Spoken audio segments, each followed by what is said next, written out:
سیدنا اکرمہ رضی اللہ تعالیٰ عنہ فرماتے ہیں کہ ایک ملک کا بادشاہ بہت ظالم اور کنجوس تھا، بڑا ظالم تھا، اور ایسا عجیب و غریب کنجوس کہ اس نے اعلان کر دیا کہ میرے ملک میں اگر کسی نے مسکین یا فقیر کو صدقہ کیا تو اس کے کوئی غریب کی مدد نہ کرے، اگر ایسا کوئی کرے گا تو میں اس کے ہاتھ کاٹ دوں گا۔ یعنی خود غریب کی مدد بھی نہیں کرنی اور پورے ملک میں بھی کوئی غریب کی مدد نہ کرے۔ بڑا عجیب و غریب اعلان تھا۔ اچھا جناب، اب ایک خاتون تھی، لوگ تو خوف سے ڈر گئے تھے، کوئی صدقہ نہیں دے رہا تھا، کوئی خیرات نہیں دے رہا تھا۔ ایک دن فقیر مجبور ہو کر ایک عورت کے پاس آیا اور کہا مجھے اللہ کے راہ میں کچھ دو، میں بہت بھوکا ہوں، کھانے کے لیے کچھ نہیں۔ وہ عورت نے بھی بادشاہ کا اعلان سنا ہوا تھا، وہ بھی ڈری ہوئی تھی، اس نے بھی صدقہ دینے سے اس نے سوچا کہ صدقہ دوں گی تو میرے بھی ہاتھ کٹ جائیں گے، لیکن فقیر نے کہا مجھے اللہ عز و جل کی رضا کی خاطر کچھ تو کھانے کو دے دو۔ وہ التجا کرتا رہا، آخر اس عورت کے دل میں رحم آ گیا، اس عورت نے اس فقیر کو صدقہ دے دیا، کھانے کو دے دیا۔ اب 2 روٹیاں دی اسے کھانے کو، فقیر روٹیاں لے کر دعائیں دیتا ہوا چلا گیا۔ بادشاہ کو پتا چل گیا کہ ملک میں ایک ایسی عورت ہے جس نے کسی فقیر کو صدقہ دیا۔ اس نے اپنے بندے بھیجے اور اس خدا ترس رحم دل عورت کے دونوں ہاتھ کاٹ دیے گئے، اس کے دونوں ہاتھ کٹ گئے۔ اب میٹھے اسلامی بھائیوں، کچھ عرصے کے بعد بادشاہ نے اپنی والدہ سے کہا کہ مجھے اپنی مملکت کی سب سے حسین لڑکی سے شادی کرنی ہے۔ اس کی ماں نے جب معلومات کروائی تو پتہ چلا پورے ملک میں ایک لڑکی سب سے زیادہ حسین ہے، مگر اس میں ایک خامی یہ ہے کہ اس کے دونوں ہاتھ نہیں ہیں۔ اس نے بادشاہ سے کہا، بادشاہ نے لڑکی کو دیکھا، اسے پسند آئی، اس سے شادی کر لی اور وہ عورت اب ملکہ بن گئی۔ جس نے 2 روٹیاں صدقہ کی، ہاتھ کٹ گئے، اب وہ بادشاہ کی زوجہ بن گئی۔ بڑی زندگی آرام سے گزرنے لگی، مگر ایک اور امتحان اس کی زندگی میں باقی تھا۔ پھر کیا ہوا کہ کیونکہ اور بھی اس کی بیویاں تھیں بادشاہ کی، نئی نویلی دلہن کے ساتھ بادشاہ بہت وقت گزارتا، بڑی نوازشات کرتا، دوسری جو بیویاں تھیں وہ حسد کرتی تھی۔ ایک مرتبہ بادشاہ طویل عرصے کے لیے ملک سے باہر گیا تو بادشاہ کی بیویوں کو اچھا موقع ملا، انہوں نے بادشاہ کو خط میں لکھا کہ تمہارے پیچھے تمہاری جو بیوی ہے، نئی دلہن جو ہے، وہ برے کام کرتی ہے، اس کا کردار اچھا نہیں۔ بادشاہ نے بغیر کسی تحقیق کے حکم دے دیا کہ میری بیوی کو اٹھایا جائے اور جنگل میں پھینک دیا جائے، محل سے نکال کر جنگل میں پھینک دو۔ اب وہ عورت جنگل میں پہنچ گئی، بیابان جنگل تھا، اس کا ایک بیٹا بھی ہو گیا تھا بادشاہ سے۔ اب اتنی دیر میں میرے پیچھے اسلامی بھائیوں، وہ عورت اس جنگل میں نہر میں پانی پینے کے لیے جھکی تو اس کے ہاتھ سے وہ بچہ بھی پانی میں گر گیا، زور زور سے رونے لگی، بچہ بھی پانی میں ہے، دونوں ہاتھ بھی نہیں ہیں، پکارے تو کسے پکارے؟ اچانک 2 خوبصورت نوجوان آئے، انہوں نے کہا آپ کیوں رو رہی ہیں؟ کہا میرا بچہ پانی میں چلا گیا ہے۔ اس نے فوراً اس نوجوان نے آگے جا کر اس بچے کو پانی سے نکالا، کہا اور آپ کو کچھ چاہیے تو بتائیے، کوئی اور آپ کی خواہش ہو تو بتائیے، کچھ اور آپ دعا کرنا چاہیں۔ تو اس عورت نے کہا کہ میرے ہاتھ مجھے واپس مل جائیں۔ ان نوجوانوں نے دعا کی، اللہ تعالیٰ نے دونوں ہاتھ بھی اسے واپس کر دیے۔ اب ان نوجوانوں نے اس عورت کو کہا کہ آپ جانتی ہم کون ہیں، ہم دونوں کون ہیں؟ تو عورت نے کہا میں تو نہیں جانتی، البتہ یہ معلوم ہے آپ کی برکت سے میرا بچہ بھی مل گیا، میرے ہاتھ بھی واپس آ گئے۔ وہ 2 نوجوان کہتے ہیں ہم تیری وہی 2 روٹیاں ہیں جو تو نے غریب سائل کو دی تھی۔ صدقہ اللہ کی راہ میں خرچ کرنا کب کہاں کام آتا ہے؟ اس عورت کو 2 روٹیوں کے بدلے 20 روٹیاں نہیں ملی، حضرت رابعہ بصریہ کو 20 روٹیاں ملی تھی۔ ہو سکتا ہے کوئی کیلکولیشن کرنے والا کہے یار میں 1000 روپے دوں گا 1 لاکھ روپے مل جائیں گے، نہیں ملے، مگر اس کو ہاتھ واپس مل گئے، بچہ واپس مل گیا۔ کیا معلوم مجھ پر اور آپ پر کوئی بلا آنے والی ہو، کوئی مصیبت آنے والی ہو، کوئی بیماری آنے والی ہو، اگر اللہ کی راہ میں صدقہ دیں، کسی غریب کی مدد کریں اور اس کے دل سے دعا نکلے اور اللہ کریم ہم سے وہ مصیبت کو ٹال دے تو اے میرے پیچھے اسلامی بھائیوں، حضرت منصور بن عمار رحمۃ اللہ تعالی علیہ ایک روز واز فرما رہے تھے تو کسی حقدار نے 4 درہم کا سوال کیا، کوئی غریب تھا، مسکین تھا، اس نے 4 درہم کا سوال کیا تو آپ رحمۃ اللہ تعالی علیہ نے اعلان کیا کہ جو اس کو 4 درہم دے گا میں اس کو 4 دعائیں دوں۔ آپ نے اللہ کے ولی تھے، آپ نے فرمایا جو اس کو 4 درہم دے گا میں اس کو 4 دعائیں دوں گا۔ اس وقت ایک غلام گزر رہا تھا، خود بھی غریب تھا، مگر اللہ کے ولی کی ایک ایسی شاندار آواز سنی کہ 4 دعائیں ملیں گی تو اس نے کیا کیا، اپنے پاس اس کے 4 درہم تھے وہ اس نے غریب کو دے دیے، اس سائل کو دے دیے۔ تو حضرت نے کہا کہ اب بتاؤ کون سی 4 دعائیں کروانی ہیں؟ کہ حضرت پہلی دعا تو کر دیں کہ میں غلامی سے آزاد کر دیا جاؤں، غلام ہوں، غلامی سے میری آزادی ہو۔ نمبر 2، مجھے ان درہم کا بدلہ بھی مل جائے، 4 درہم دے تو دیے، مجھے اس کا بدلہ بھی مل جائے۔ تیسری دعا حضور یہ کر دیں مجھے اور میرے آقا کو توبہ نصیب ہو جائے. چوتھی دعا یہ کر دیں کہ میری، میرے آقا کی، آپ کی اور تمام حاضرین کی بخشش ہو جائے. 4 بڑی پیاری دعائیں کروا لی اس نے جناب.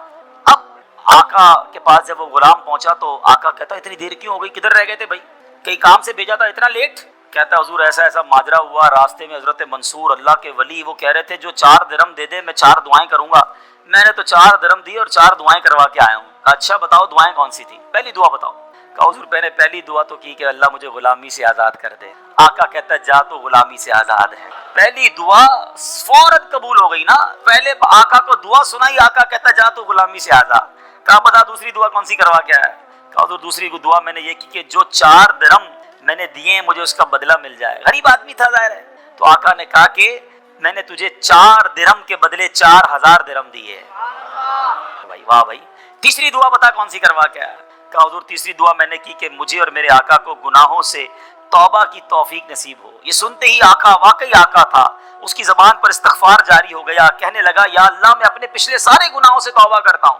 کہا بتا چوتھی دعا کیا کروائی تھی؟ کہا حضور چوتھی دعا یہ تھی کہ آپ کی یعنی میرے آقا کی، میری اور تمام حاضرین اجتماع کی مغفرت ہو جائے. یہ سن کر آقا نے کہا 3 باتیں تو میرے اختیار میں تھی وہ میں نے کر لی، چوتھی میرے ہاتھ میں نہیں ہے. مغفرت کرنا تو اللہ کا کام ہے نا. اسی رات آقا نے خواب میں کسی کہنے والے کو سنا کہ جو تمہارے اختیار میں تھا وہ تم نے کر دیا اور میں ارحم الراحمین ہوں، میں نے تمہیں، تمہارے غلام کو، منصور بن عمار کو اور تمام حاضرین کو بخش دیا ہے. کیا بات ہے، کیا بات ہے، سبحان اللہ. یہ میرے بیچ اسلامی بھائیوں یہ واقعہ جو ہے یہ کتنی زبردست موٹیویشن ہے کہ ہمیں نہیں پتا ہوتا کسی غریب کی مدد کر کے، کسی محتاج کی مدد کر کے، کسی پریشان حال بندے کی مدد کر کے ہم کبھی کبھی ایسی دعا لے لیتے ہیں کہ ہمیں اندازہ بھی نہیں ہوتا، اور وہ ایسی دعا دے دیتا ہے کہ بگڑی بن جاتی ہے، مشکلیں ٹل جاتی ہیں. یہ دعائیں لینے والے بنیے، اللہ کی راہ میں خرچ کریں گے. آج واقعی میں صحیح بتا رہا ہوں. تو یہ بعض اوقات ایک کیفیت ہوتی ہے انسان کی کہ جب انسان کسی کی مدد کرتا ہے یا کوئی ایسا کام کرتا ہے جس سے کسی کے دل سے دعا نکلتی ہے. اور یہ تو اللہ کے ولی تھے نا، انہوں نے ہاتھ اٹھا کر یہ 4 دعائیں کی. تو سیکھنے کو یہ ملا کہ بعض اوقات اللہ کی راہ میں خرچ کر کے ہم وہ حاصل کر سکتے ہیں جو برسوں میں حاصل نہیں کر سکتے. وہ نعمتیں، وہ برکتیں حاصل ہو جاتی ہیں، وہ پریشانیاں دور ہو جاتی ہیں. کیونکہ روایتوں کا مضمون ہے کہ صدقہ بیماریوں کو ٹالتا ہے، صدقہ برائی کے 70 دروازے کو بند کرتا ہے، صدقہ بلا کو نیچے نہیں اترنے دیتا. ایک بڑی بات یاد رکھیے گا، ہمیں نہیں پتا ہوتا، ہم صبح اٹھتے ہیں مثال کے طور پہ اور کوئی بلا آنے والی ہوتی ہے. حدیثوں کا مضمون ہے جب انسان صدقہ دیتا ہے نا تو سب بلا اوپر سے اترتی ہے، صدقہ جا کے اسے روک لیتا ہے، انٹرسیپٹ کرتا ہے، اور یہ لڑائی جاری رہتی ہے. صدقہ بندے پر بلا اترنے نہیں دیتا. اب بعض اوقات کیا ہوتا ہے، کئی لوگ ہوں گے جو بیانات بھی سنتے ہیں، کتابوں میں بھی پڑھتے ہیں کہ اللہ کی راہ میں 1 خرچ کرو 10 ملتا ہے. اب ہو سکتا ہے مسجد میں ڈبے میں 100 روپے ڈالیں اور شام دکان پہ انتظار کر رہے ہوں کہ ابھی تک 1000 روپے بنے نہیں ہیں. مولانا صاحب نے تو کہا تھا 1 کا 10 ہو جائے گا. کسی فقیر کو 10 روپے دیے انتظار کر رہے ہیں، 100 روپے کہاں ہے بھائی، ملٹی پلائی بائی 10 ہو کے ملنا چاہیے تھا. تو ہم صرف مالی فائدہ سوچ رہے ہیں. میں آپ سے پوچھنا چاہتا ہوں، آپ نے اللہ کی راہ میں خرچ کیا 1000 روپے، 10,000 روپے یا 1,00,000 روپے، اور اب آپ منتظر ہیں کہ ملٹی پلائی ہو جائے. لیکن کیا معلوم آپ کے گھر میں آگ لگنے والی تھی، کیا معلوم آپ کا روڈ پر ایکسیڈنٹ ہونے والا تھا، کیا معلوم آپ کا بچہ جو باہر کھیل رہا تھا اس پر کوئی خطرناک بلا آنے والی تھی. مگر آپ نے جو صدقہ دیا اس سے وہ بلا ٹال دی. مجھے بتاؤ وہ 1000 کا 10,000 ہونا اچھا تھا یا ہم پر اتنی بڑی بلا کا ٹلنا اچھا تھا؟ تو ہمیشہ اللہ کی راہ میں صدقہ دیجئے، آپ یقین کریں آپ خوشحال ہو جائیں گے، آپ کی مشکلیں آسان ہوں گی. مگر دوبارہ وہی بات کروں گا کہ نیت اچھی ہو. صدقہ دیتے وقت، خرچ کرتے وقت، کسی کی مدد کرتے وقت احسان نہ جتانا. یاد نہیں تجھے تیرے بچے کی شادی میں نے کرائی تھی؟ بھول تو نہیں کیا قرضہ میں نے دیا تھا؟ ہاں تو ریڈی لگاتا تھا، میں نے تجھے جناب دکان کا کرایہ دیا تھا. یہ احسان جتا کر تو صدقہ ضائع ہو جائے گا. یا ایھا الذین آمنوا لا تبطلوا صدقاتکم بالمن والاذی.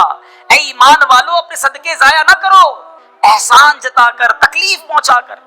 تو کچھ لوگ صدقہ دیتے بھی ہیں، مدد کرتے بھی ہیں، پھر ساری زندگی جتا رہے ہوتے ہیں. تو یہ بربادی ہے، یہ نہ کریں.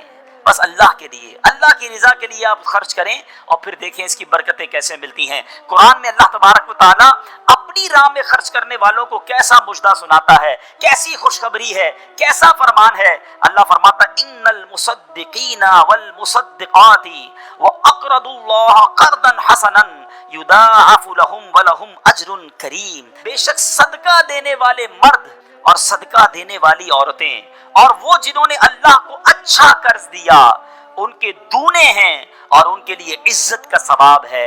اب کمال یہ ہے، یہ ایک جگہ نہیں، قرآن میں کئی جگہ اللہ تبارک و تعالیٰ نے قرض کا لفظ استعمال کیا ہے۔ کوئی اللہ کو جو اچھا قرض دے؟ مجھے ایک بات بتائیے، میں آپ میں سے کسی کو کوئی 10,000 روپے رکھوائے اور تھوڑے دنوں بعد کہے کہ ذرا وہ 10,000 میں سے 5,000 روپے دے دو، تو اس 5,000 دینے والے نے کوئی کمال کیا؟ اس کا تو کوئی کمال نہیں نا، پیسے میرے تھے اور میں نے کہا کہ میرے 10,000 میں سے 5,000 مجھے دے دو، کیا کمال کیا؟ میرے پیسے دے واپس دے دیے۔ مگر اللہ کی شان دیکھو، اللہ کی کرم نوازی دیکھو، شان کریمی دیکھو، ہم سب کو دانا دانا اس نے دیا ہے۔ ہم تو پیدا ہوئے تھے، کپڑے بھی جسم پر نہیں تھے، کھانے کو اس نے دیا، پہننے کو اس نے دیا، گھر اس نے دیا، مال اس نے دیا، سب اس نے دیا، مگر جب اس کی راہ میں خرچ کرنے کی باری آتی ہے تو کہتا ہے، فرماتا ہے قرآن میں، ہے کوئی جو اللہ کو اچھا قرض دے؟ اللہ کا مال ہے، ہم نے کیا کمال کرنا تھا؟ ہم خرچ کرتے، وہ کچھ بھی نہ دیتا اس کے بدلے، پھر بھی اسی کا مال تھا، مگر مہربانی دیکھو، مال بھی وہ دیتا ہے، توفیق بھی وہ دیتا ہے، خرچ کریں تو ثواب بھی وہی دیتا ہے، عطا بھی وہی کرتا ہے۔ اور علماء نے بڑی زبردست اس پہ ڈیبیٹ کی ہے، مفسرین نے بحث کی ہے کہ جناب ان آیتوں میں قرض کا لفظ کیوں لایا گیا؟ اللہ اکبر، فرمایا جب آپ اور میں، دنیا میں بندہ کسی کو قرضہ دیتا ہے نا تو امید ہوتی ہے یہ قرضہ واپس ملے گا، اگر امید نہ ہو تو پھر یہ قرض نہیں ہے، پھر تو تحفہ ہو جائے گا نا۔ آپ کسی کو تحفہ دے دیں تو آپ کو پتہ یہ واپس نہیں آئے گا، لیکن قرضہ دیتے وقت آپ طے کرتے ہیں کتنے دنوں میں دو گے، کب دو گے، کیسے لوٹاؤ گے، تھوڑی بندہ معلومات بھی کرتا ہے، یار قرضہ دے رہا ہوں واپس ملے گا نہیں ملے گا۔ تو قرض کے جب بھی لفظ لون آئے گا، قرض آئے گا، اس کا مطلب یہ کہ یہ واپس ملنا ہے۔ تو اللہ نے قرآن میں گویا وعدہ فرما لیا ہے کہ تم جو میری راہ میں خرچ کرتے ہو، یہ اللہ کو قرض دینا ہے، یہ تمہیں واپس ملے گا، یہ لوٹایا جائے گا اور زیادہ دیا جائے گا۔ تو ہمیں اللہ کی راہ میں خرچ کرتے وقت یہ ذہن رکھنا چاہیے۔ سبحان اللہ۔ اب بانٹنے سے کیا گھٹتا ہے؟ بڑی خوبصورت حدیث پاک ہے، ذرا سمجھیے گا۔ ایک بار حضرت عائشہ صدیقہ رضی اللہ تعالی عنہا سے مروی ہے کہ اہل بیت نے، نبی پاک کے گھر والوں نے ایک بکری ذبح کی اور پیارے آقا علیہ الصلوۃ والسلام تشریف لائے، بکری ذبح کی اور انہوں نے کچھ تقسیم بھی کر دی۔ حدیث کا مضمون ہے، نبی پاک آئے اور ارشاد فرمایا کہ اے عائشہ کیا بچا ہے؟ بکری کو کاٹا تھا، تقسیم کی، کیا بچا ہے؟ عرض کی گئی کہ حضور کاندھے کے سوا کچھ نہیں بچا ہے، کاندھے کا گوشت بچا لیا گیا ہوگا، باقی بانٹ دیا۔ نبی پاک نے ایک جملے میں ساری بات سمجھا دی، اگر آپ سمجھ جائیں۔ آقا نے فرمایا عائشہ کاندھے کے سوا سب بچ گیا ہے۔ بات آ رہی ہے سمجھ؟ کہا کیا گیا؟ حضور کاندھا بچ گیا ہے، کاندھے کے سوا کچھ نہیں بچا۔ اور نبی پاک نے فرمایا کاندھے کے سوا سب بچ گیا ہے، یعنی جو بٹ گیا ہے وہ بچ گیا ہے۔ یہ ذہن بنا لو کہ آج میں نے اور آپ نے جو اللہ کی راہ میں خرچ کیا وہی بچا ہے، ورنہ باقی تو ہم کھا کے ختم کر دیں گے نا۔ اگر ہم مر جائیں گے تو یہ پیسے تو بچوں کے وراثت میں چلے جائیں گے۔ میرے لیے کیا بچا ہے؟ میرے لیے وہی بچا ہے جو میں نے آگے بھیج دیا ہے، جو بانٹ دیا ہے، جو خرچ کر دیا ہے۔ عقل اگر آ جائے ہمیں، اللہ کرے کہ ہمیں اس بات کی سمجھ آ جائے کہ آج اگر خوشحالی ہے، آج اگر مال جیب میں ہے، بینکوں میں پڑا ہے، گھر خالی پڑے ہیں، یہ خالی پڑے رہ جائیں گے اور میں دنیا سے چلا جاؤں گا۔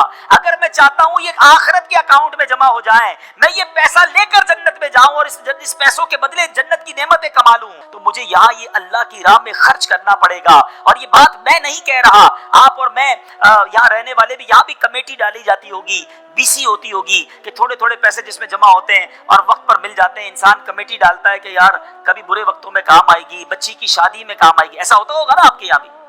اب میں آپ کو حدیث قدسی سناتا ہوں، حدیث قدسی ہے جس کا مضمون ہے اے ابن آدم اپنا مال میرے پاس جمع کرا دے۔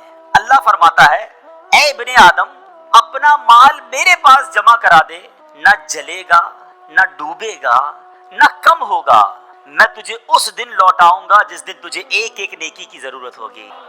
سیکیورٹی ڈپازٹ، یہ بعض اوقات جو مسجد میں ہمارے آگے سے ڈبہ جاتا ہے نا، یا کبھی کوئی اسلامی بھائی جھولی لے کے بیٹھے ہوتے ہیں، یہ جب جیب سے آپ پیسے نکال کے ڈالتے ہو نا، اس وقت ذہن بناؤ کہ یہ جا نہیں رہا، یہ جمع ہو رہا ہے میرے آخرت کے اکاؤنٹ میں، اور ڈال دوں یار، ابھی آج کل پیسے اچھے ہیں، تھوڑے اور ڈال دوں جمع ہو جائے، ادھر ملے گا۔ تو جب بھی آپ کے دن اچھے ہوں، یقین کریں جب آپ کے ہاتھ کھلا ہو، آپ کو لگتا ہے یار اللہ نے بڑا نوازا ہوا ہے، تو فوراً آخرت کے لیے سوچیں۔ جیسے ہی زیادہ پیسے آتے بندہ سوچتا ہے نا یار آج کل اچھے پیسے ہو گئے، کوئی اچھی جگہ پر گھر لے لیتے ہیں، چلو بچوں کو لے کے کہیں سیر کرانے جاتے ہیں۔ آپ اپنے پیسے کو دنیا میں انجوائمنٹ کے لیے جب یوز کر رہے ہیں تو اسی پیسے کو آخرت کی انجوائمنٹ کے لیے، آخرت کی لگژریز کے لیے، آخرت کی نعمتوں کے لیے استعمال کرنے کا ذہن بنائیں اور دیتے چلے جائیں۔ میں یہاں ایک مشورہ بھی دینا چاہوں گا، بالخصوص میرے بزرگوں کو، اللہ نے جن کو نوازا ہے، بلکہ میں کہتا ہوں تھوڑے پیسے بھی ہیں نا، یہ میرا مشورہ یاد رکھ لو۔ اور یہ امیر اہل سنت نے ایک بار مدنی مذاکرے میں بھی فرمایا تھا۔ ہم نے الحمدللہ تحدیث نعمت کے لیے عرض کرتا ہوں، الحمدللہ میری والدہ مرحومہ نے، میرے والد صاحب نے، میں نے خود بھی، ہمارے گھر والوں نے، ہم نے اس طریقے پر عمل کیا اور اس کی برکتیں پائی ہیں۔ تو اچھی نیت سے میں آپ کو بتاتا ہوں کہ ہم دیکھیں دنیا میں ہیں، ٹھیک ہے، ہم نے بہت سارے ایسے جنازے پڑھے ہیں، ایسے سویم میں بھی گئے ہیں، 40ویں میں بھی گئے ہیں، اور جا کے ہم نے مرحوم کے بچوں کو کہا ہے کہ دیکھیں آپ کے ابو جان چلے گئے دنیا سے، کروڑوں روپے چھوڑ کر گئے ہیں، آپ کے ابو نے کتنا کیا آپ کے لیے، اب آپ اپنے ابو کے لیے کچھ کیجئے، کوئی مسجد بنائیے، کوئی مدرسہ بنائیے، کوئی کنواں کھدوائیے، اپنے والد کو ثواب پہنچائیے۔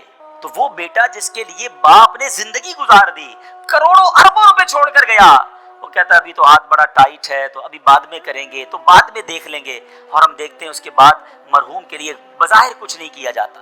تو آج مجھے اور آپ کو اپنی فکر خود کرنی ہے۔ اگر آپ نے پیسے کمائے ہیں نا، آپ نے مکان بنائے ہیں، آپ نے جائیدادیں بنائی ہیں، تو اپنی فکر خود کیجئے۔ اس کے دو طریقے ہیں، ایک طریقہ اپنی زندگی میں ہی انہوں نے ماشاءاللہ یہ مسجد بنا دی، مدرسہ بنا دیا، بہت اچھی بات ہے، یا تو یہ کر لیں، اور اگر یہ نہیں کر پا رہے تو دوسرا طریقہ بتاتا ہوں جو بڑا آسان ہے، وہ یہ ہے کہ انسان کو شریعت نے یہ اختیار دیا ہے کہ آپ اپنی وصیت کر جائیں، اور وصیت میں 30% آپ وصیت کر سکتے ہیں کہ آپ کے چھوڑے گئے مال میں سے 30% کسی نیکی کے کام میں خرچ کر دیا جائے، آپ کے لیے صدقہ جاریہ کے لیے خرچ کر دیا جائے۔ بھائیوں والا مشورہ ہے، آپ عمل کریں نہ کریں، کہ اگر زندگی میں یہ وصیت کر دیں کہ میرے مرنے کے بعد جو بھی میرا مال بچے گا اس میں سے 30% جو ہے وہ دعوت اسلامی کو یہ کہہ کر دیا جائے کہ میرے لیے صدقہ جاریہ کے لیے مسجد، مدرسہ، جامعہ، کوئی ایسا کام کر دو کہ قیامت تک مجھے ثواب ملتا رہے۔ مجھے بتاؤ مرنے کے بعد آپ کا مال 70% تو بچوں کے لیے بچے گا نا،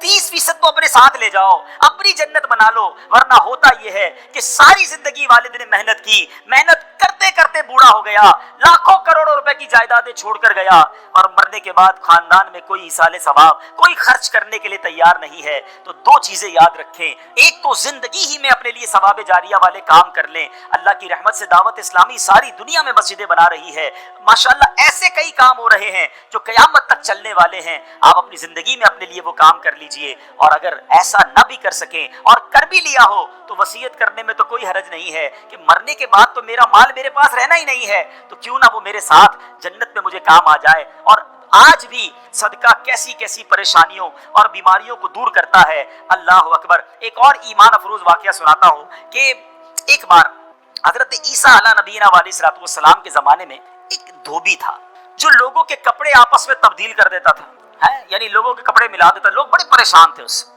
تو لوگوں نے حضرت عیسیٰ علیہ الصلوۃ والسلام کو اس کے متعلق بتایا، تو آپ نے اللہ عز و جل کی بارگاہ میں دعا کی کہ اے اللہ اس کو ہلاک فرما دے۔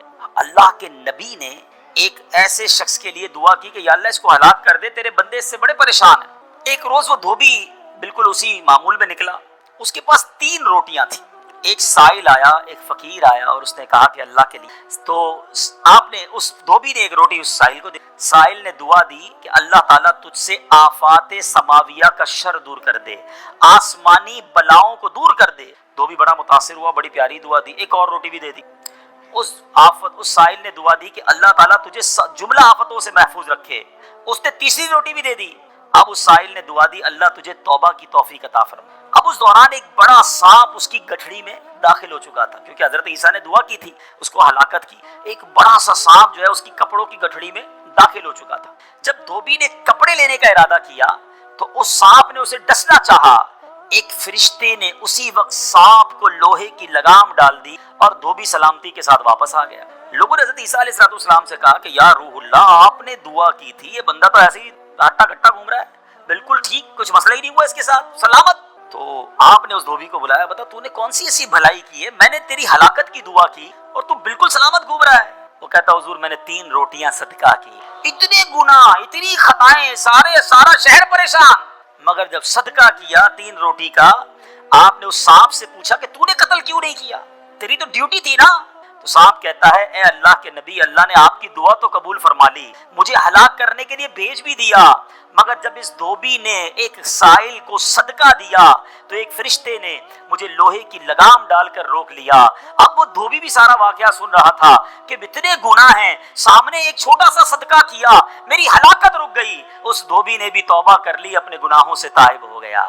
کیا سیکھنے کو ملا؟ صدقہ بلاؤں کو ٹالتا ہے، صدقہ مصیبتوں کو ٹالتا ہے، صدقہ عمر میں برکت لاتا ہے۔ ایک بار حضرت داؤد علیہ نبینا علیہ السلام کے پاس ایک شخص تھا، اور وہ حضرت ملک الموت آئے اور اس کو بڑا گھور کے دیکھنے لگے۔ تو تھوڑی دیر کے بعد ملک الموت تو چلے گئے، تو آپ نے اس شخص نے کہا کہ یہ کون تھا جو مجھ گھور رہا تھا؟ آپ نے کہا ملک الموت تھے۔ ملک الموت سے پوچھا کہ تم کیوں گھور رہے تھے؟ کہا کہ یہ بندے کی اب 3 دن زندگی رہ گئی ہے، اب 3 دن کے بعد یہ دنیا سے چلا جائے۔ تھوڑے دن ہوئے تو وہ بندہ گھوم رہا ہے، پھر رہا ہے آپ کے سامنے۔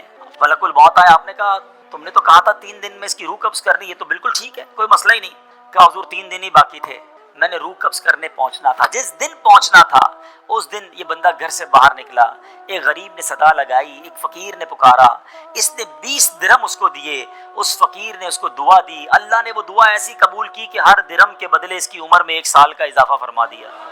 20 سال عمر بڑھ گئی ہے اس کی۔ آپ ذرا سوچئے میٹھے اسلامی بھائیوں، ایسے کئی واقعات ہیں، کئی باتیں بتا دی جاتی ہیں، کئی باتیں پتہ نہیں ہوتی۔ ہو سکتا ہے ہماری بھی آخری وقت آنے والا ہو، اللہ نے کسی کی دعا سے بڑھا دیا ہو، ہمارا بھی کوئی برا وقت آنے والا ہو، کوئی اللہ نے نیکی کروا دی، ہم بچ گئے ہوں، تو کرتے رہا کرو نیکی، جچاؤ نہ، دکھاؤ نہ، بتاؤ نہ، کرتے رہا کرو۔ اللہ کریم ہے، وہ نیکوکاروں کا اجر ضائع نہیں کرتا، وہ ضرور عطا فرماتا ہے۔ اور کیسے عطا فرماتا ہے؟ ایسے ایسے واقعات ہیں کہ سنے تو ایمان تازہ ہو جاتا ہے۔ مثال کے طور پہ حضرت سیدنا حبیب عجمی رحمۃ اللہ تعالی علیہ کے دروازے پر ایک سائل نے دستک دی، تو آپ کی زوجہ محترمہ جو ہے وہ آٹا گوندھ کے رکھا تھا اور پڑوس سے آگ لینے گئی تھی۔ پہلے زمانے میں لکڑی وغیرہ آگ کے لیے لینی ہوتی تھی، آٹا گوندا ہوا تیار تھا، آپ نے وہی آٹا اٹھایا اور اس سائل کو دے دیا۔ آپ کی زوجہ آئیں کہ آٹا کدھر گیا؟ کہ غریب آیا تھا، اس کو ضرورت تھی، میں نے گوندا ہوا آٹا دے دی۔ بہت اچھا کیا، مگر ہم نے بھی تو کھانا ہے نا، ہمارے لیے تو کچھ نہیں چھوڑا، آپ نے سارا ہی دے دیا۔ اب تھوڑی دیر ہوئی تو کیا ہوتا ہے کہ دروازے پر دستک ہوتی، ایک بندہ ایک بہت بڑا تھال لے کر پکی ہوئی روٹیاں بھی لاتا ہے اور سالن بھی لاتا ہے۔ آپ اپنی زوجہ سے کہتے ہیں دیکھ لو، دیا آٹا تھا، روٹیاں بھی پکے آ گئیں، ساتھ سالن بھی آ گیا ہے۔ تو یہ بلیف ہوتا تھا، اللہ والوں کا یقین ہوتا تھا کہ یہ خرچ کیا ہے، یہ ملنا ہی ملنا ہے۔ اللہ کرے کہ ہم اللہ کی راہ میں بس خرچ کرنے والے، صدقہ دینے والے، اللہ کی راہ میں دل کھول کر خرچ کرنے والے بن جائیں۔ ڈھونڈیے، آپ کے پڑوس میں کوئی پریشان ہوگا، تلاش کیجئے، آپ کے رشتہ داروں میں کوئی غریب پریشان ہوگا، آپ کے دوستوں میں پریشان ہوگا۔ اچھا ایک اور بات بتاؤں، جو واقعی صحیح معنوں میں سفید پوش ہوتے ہیں نا، وہ بولتے نہیں ہیں کسی کو۔ آپ کہیں گے یار کسی دوست نے تو کچھ مدد مانگی نہیں ہے، رشتہ دار تو کوئی آیا ہی نہیں گھر پہ، پڑوسی نے تو کبھی کچھ نہیں کہا، وہ کہیں گے نہیں۔ آپ تلاش کیجئے، جنت میں گھر چاہیے نا۔ مثال دیتا ہوں، آپ کو کوئی یہ کہے کہ جناب کسی پریشان حال کو ڈھونڈ کر 1000 روپے دو اور اس کے بعد فلاں بینک سے 1 لاکھ روپے لے لو، تو پھر پریشان حال فوراً مل جائے گا۔ سیدھا ابھی ڈھونڈتا ہوں جناب 1000 کیوں، 2000 دوں گا تو 2 لاکھ نہیں ملیں گے، تو بندہ یہ کہے گا نا۔ تو آپ کو سامنے نفع نظر آئے تو سب پریشان حال بھی مل جائے گا۔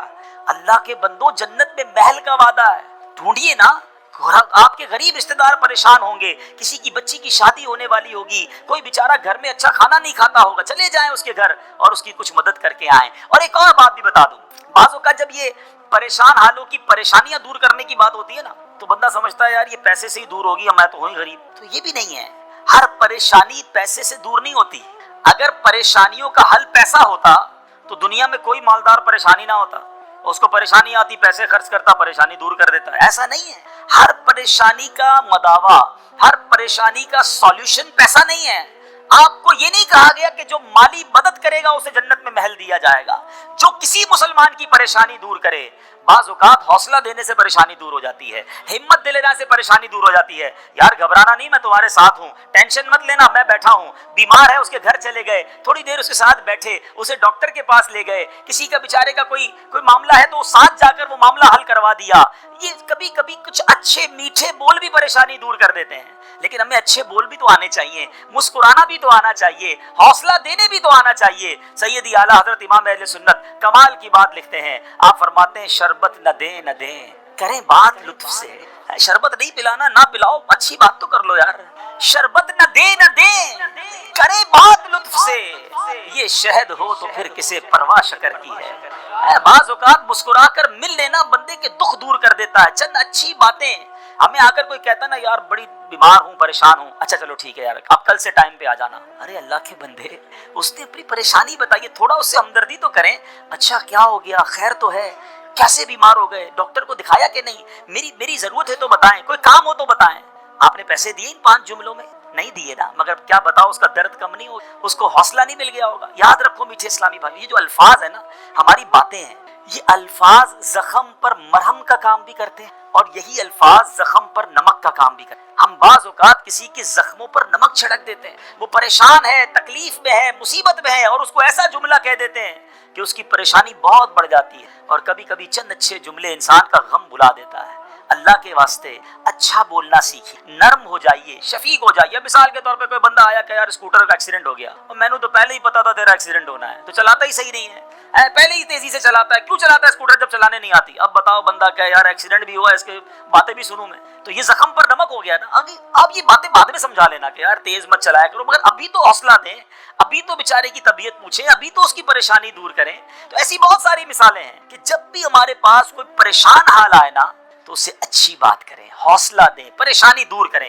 تو انشاءاللہ میں بھی کوشش کرتا ہوں، آپ بھی کوشش کریں کہ انشاءاللہ رجب میں ضرور کسی کی پریشانی دور کریں گے انشاءاللہ۔ اب یہ سینکڑوں اسلامی بھائی یہاں بیٹھے ہیں، ہم سب ایک ایک کی پریشانی دور کریں گے تو ہزاروں مسلمانوں کی پریشانیاں دور ہو جائیں گی نا۔ یہ اسلام کی بیوٹی ہے، یہ اسلام کی خوبصورتی ہے کہ مسلمان کی مدد کرے، اس کی پریشانی دور کرے، مالی پریشانی ہے تو دور کریں، جسمانی پریشانی ہے تو دور کریں۔ بعض اوقات فقط مورل پریشان ہوتا ہے، اکیلا ہوتا ہے، تنہا ہوتا ہے، مایوس ہو گیا ہوتا ہے، آپ اٹھا دیں اسے، ہمت دے دیں، وہ اگلا کھڑا ہو جاتا ہے۔ تو ہمیں یہ کام کرتے رہنا چاہیے۔ تو بہرحال آج کے اس مختصر سے بیان میں جو میں نے چند باتیں قرآن و حدیث کی روشنی میں، بزرگان دین کے واقعات کی روشنی میں آپ کو بتائیں کہ اللہ کی راہ میں خرچ کیجئے، دل کھول کر خرچ کیجئے۔